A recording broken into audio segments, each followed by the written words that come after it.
নমস্কার, আমি দেবজ্যোতি। আমার আজকের পর্বে আপনাদের সকলকে স্বাগত জানাই।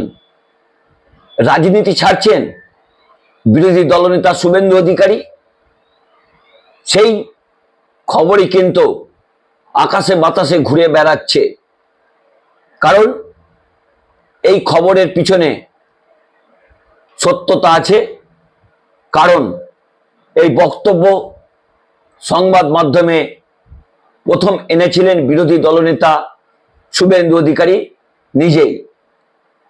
এত বছরের রাজনৈতিক জীবন, সমবায় ব্যাংকের নির্বাচন থেকে তার রাজনৈতিক পথ চলা শুরু হয়েছিল। 2021-এর বিধানসভা নির্বাচনে নন্দীগ্রামে তিনি শেষ নির্বাচনে লড়াই করেছিলেন মমতা বন্দ্যোপাধ্যায়কে বিতর্কিত একটি ভোট গ্রহণের মধ্য দিয়ে তাকে পরাজিত করেছিলেন 1956 ভোটে। সেই নির্বাচনের ফল আজও মহামান্য আদালতে রয়েছে, তার ফল কিন্তু এখনো প্রকাশ হয়নি। কিন্তু বিরোধী দলনেতা হঠাৎ করে এই রকম সাময়িক একটা সিদ্ধান্ত কেন নিলেন? তিনি এখন নাকি সামাজিক কাজকর্ম করবেন। তাহলে কি গোষ্ঠীদ্বন্দ্বের শিকার হলেন বিরোধী দলনেতা শুভেন্দু অধিকারী? সেই প্রশ্নই কিন্তু আকাশে বাতাসে ঘুরছে। গত কয়েকদিন আগেই দিলীপ ঘোষ ব্রহ্মচর্য ত্যাগ করে গারস্থ জীবনে প্রবেশ করেছেন। তার বহুদিনের রাজনৈতিক সহকর্মী রিঙ্কু মজুমদারকে বিয়ে করেছেন। তিনি রাজনীতিতে আগামী দিনে কিভাবে থাকবেন তা সময় বলবে। কিন্তু বিরোধী দলনেতা হঠাৎ করে এই রকম একটু সিদ্ধান্ত কেন নিলেন? এর পিছনে বেশ কয়েকটি রাজনৈতিক ব্যাপার রয়েছে। সেগুলো হলো, শুভেন্দু অধিকারীর গত কয়েকদিনের কাজকর্ম নিয়ে অত্যন্ত অখুশি ভারতীয় জনতা পার্টির রাজ্য নেতৃত্ব। তিনি ইতিমধ্যেই সমস্ত কর্মসূচি রাজনৈতিক সেগুলো সব বাতিল করে দিয়েছেন। তিনি সংবাদ মাধ্যমের সামনে সেই প্রশ্নই তুলেছেন, তিনি এখন সামাজিক কাজকর্ম করবেন। কেউ কেউ বলছেন হিন্দু সেনা নামে তিনি নাকি নতুন রাজনৈতিক দলও করতে পারেন। তবে তা জানার জন্য আমাদের অপেক্ষা করতে হবে। কারণ শুভেন্দু অধিকারী সকালে যা বলেন রাত্রে তিনি ভুলে যান, রাত্রে যেটা বলেন পরের দিন সকালে তিনি ভুলে যান। তিনি কি গত দুদিন আগে সাংবাদিক সম্মেলন করে খোলা হাওয়া বলে একটি মঞ্চে তিনি সামাজিক কাজকর্ম করতে গিয়ে বলেছিলেন যে সাময়িকভাবে তিনি রাজনীতি থেকে সরে দাঁড়াচ্ছেন। তবে সেই সাময়িক কাজকর্মটা কতদিন? তিনি কি 2026-এর বিধানসভা নির্বাচন পর্যন্ত সেই সাময়িক তার কাজকর্ম বন্ধ রাখবেন, নাকি আবারও সেই লেজ গুটিয়ে তিনি আবার ভারতীয় জনতা পার্টিতে ফিরে কাজকর্ম করবেন? তার দিকে রাজনৈতিক মহল তাকিয়ে রয়েছে। তবে যে কথা থেকে এই প্রশ্নের উৎপত্তি, সেই শুভেন্দু অধিকারীর বক্তব্য আপনারা শুনুন। আমি আগামী 10ই মে পর্যন্ত আমার কালকে কাঁথিতে একটি বিজেপির কর্মী সভা আছে, সেটা অ্যাটেন্ড করবো। আমি পলিটিক্যাল প্রোগ্রাম করছি না, আমি রিলিফ ওয়ার্ক করবো, আমি হিউম্যানিটেরিয়ান ওয়ার্ক করবো। আর্জেন্ট থাকলে করবো, কোনো বার্নিং ইস্যু হলে বিরোধী দলের নেতা তো ঘরে থাকতে পারে না। আমি আগে পুনর্বাসন এবং এদের পাশে দাঁড়ানো, এটা হচ্ছে সবচেয়ে প্রায়োরিটি যুক্ত কাজ। আমি আগামী 10ই মে পর্যন্ত আমার কালকে কাঁথিতে একটি বিজেপির কর্মী সভা আছে, সেটা অ্যাটেন্ড করবো। আমি পলিটিক্যাল প্রোগ্রাম করছি না, আমি রিলিফ ওয়ার্ক করবো, আমি হিউম্যানিটেরিয়ান ওয়ার্ক করবো। আর্জেন্ট থাকলে করবো, কোনো বার্নিং ইস্যু হলে বিরোধী দলের নেতা তো ঘরে থাকতে পারে না। আমি আগে পুনর্বাসন এবং এদের পাশে দাঁড়ানো, এটা হচ্ছে সবচেয়ে প্রায়োরিটি যুক্ত কাজ। তার জীবনে ভোটে দাঁড়াবেন না, ভোটে লড়বেন না, প্রয়োজন নেই, ইটস এ ইমার্জেন্সি। সব কাজ ছেড়ে এই কাজ করো। ও রাজনীতি থাকবে, হবে, আগে এদেরকে পাশে দাঁড়াও।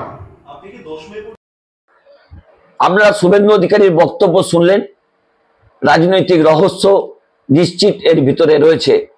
তিনি এখন সামাজিক কাজকর্মের দিকেই নিজেকে নিয়োজিত করতে চাইছেন। বিরোধী দলনেতা হিসেবে সেই কাজকর্মগুলো তিনি করবেন। আক্ষেপের সুরে তিনি বলেছেন যে 4 বছর ধরে তিনি বিরোধী দলনেতা রয়েছেন, দল যখন যেখানে তাকে বলেছেন সেখানেই তিনি কর্মসূচি নিয়েছেন, আগামী দিনেও সেই কর্মসূচি তিনি নেবেন, কিন্তু একেবারে সোশ্যাল ওয়ার্কের মতো করে তিনি করবেন, অর্থাৎ সামাজিক কাজকর্ম করবেন। রাজনীতিতে হঠাৎ করে তার এই ঘৃণা কেন জন্মালো? তিনি কি সত্যিই মানবিকতার খাতিরে যে সমাজের বেশ কিছু মানুষ বিভিন্ন জায়গায় আক্রান্ত হচ্ছেন তাদের পাশে দাঁড়ানোর জন্য, নাকি সুকান্ত মজুমদার, দিলীপ ঘোষ, অমিতাভ চক্রবর্তী এবং জগন্নাথ চট্টোপাধ্যায় তাকে যে রাজনৈতিক কাঠি নেড়ে দিয়েছেন তার পিছনে, তা নিয়ে তিনি ব্যতিব্যস্ত হয়ে রয়েছেন?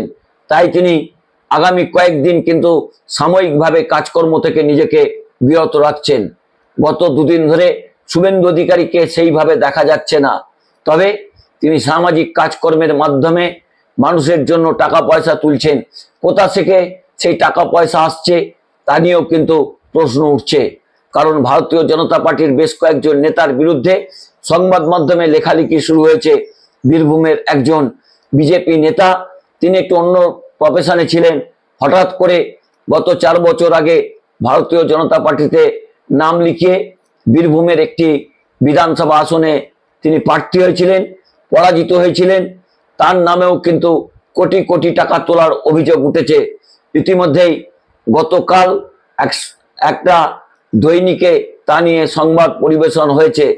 তার পিছনেও নাকি শুভেন্দু অধিকারীর কলকাঠি রয়েছে বলে মনে করছে রাজনৈতিক মহল।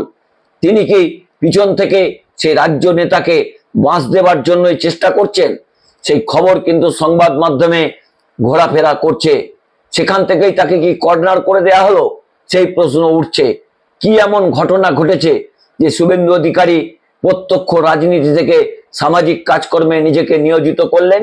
তবে তা জানার জন্য অপেক্ষা করতে হবে। আগামী দিনে শুভেন্দু অধিকারীর ভবিষ্যৎ কি হবে তার দিকে যেমন রাজনৈতিক মহল তাকিয়ে রয়েছে, তাহলে কি তিনি দিলীপ ঘোষের মতো আবারও গারস্থ জীবনে প্রবেশ করতে পারেন? সেই প্রশ্নও কিন্তু আকাশে বাতাসে ঘুরছে। কারণ দিলীপ ঘোষ 63 বছর পর্যন্ত ব্রহ্মচর্য তিনি নিয়েছিলেন, তারপরে হঠাৎই তার মনে হয়েছে পরিবারে ফিরতে হবে, সাংসারিক জীবনে ফিরতে হবে, তিনি বিয়ে করেছেন। তার মধ্যে খারাপ কিছু নেই, নিশ্চিত কেউ কার জীবন সঙ্গীকে খুঁজে নিতে পারেন। কিন্তু শুভেন্দু অধিকারী এখনো কিন্তু সেই বানপ্রস্থেই রয়েছেন, তিনি এখনো পর্যন্ত ব্রহ্মচর্যে রয়েছেন, তিনি এখনো পর্যন্ত সাংসারিক জীবনে প্রবেশ করেননি। তাহলে দিলীপ ঘোষ কি তার কাছে নতুন রাস্তা খুলে দিলেন? সেই প্রশ্নও কিন্তু আকাশে বাতাসে উঠছে। তবে এই মুহূর্তে সবচেয়ে বড় প্রশ্ন যেটা, শুভেন্দু অধিকারী কেন বারবার দলের উপর রাগ করে এই ঘটনা ঘটাচ্ছেন তা নিয়েও কিন্তু রাজনৈতিক চর্চা চলছে। তবে আগামী কয়েকদিন শুভেন্দু অধিকারীর কাজকর্ম নিয়ে কিন্তু সমাজ মাধ্যমে যথেষ্ট তোলপাড় হচ্ছে।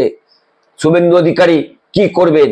কারণ এই রাজনৈতিক নেতাকে ভরসা করা অত্যন্ত কঠিন। কারণ সকালে তিনি যে কথা বলেন সন্ধ্যায় তিনি ভুলে যান, সন্ধ্যায় যে কথা বলেন পরের দিন সকালে তিনি ভুলে যান।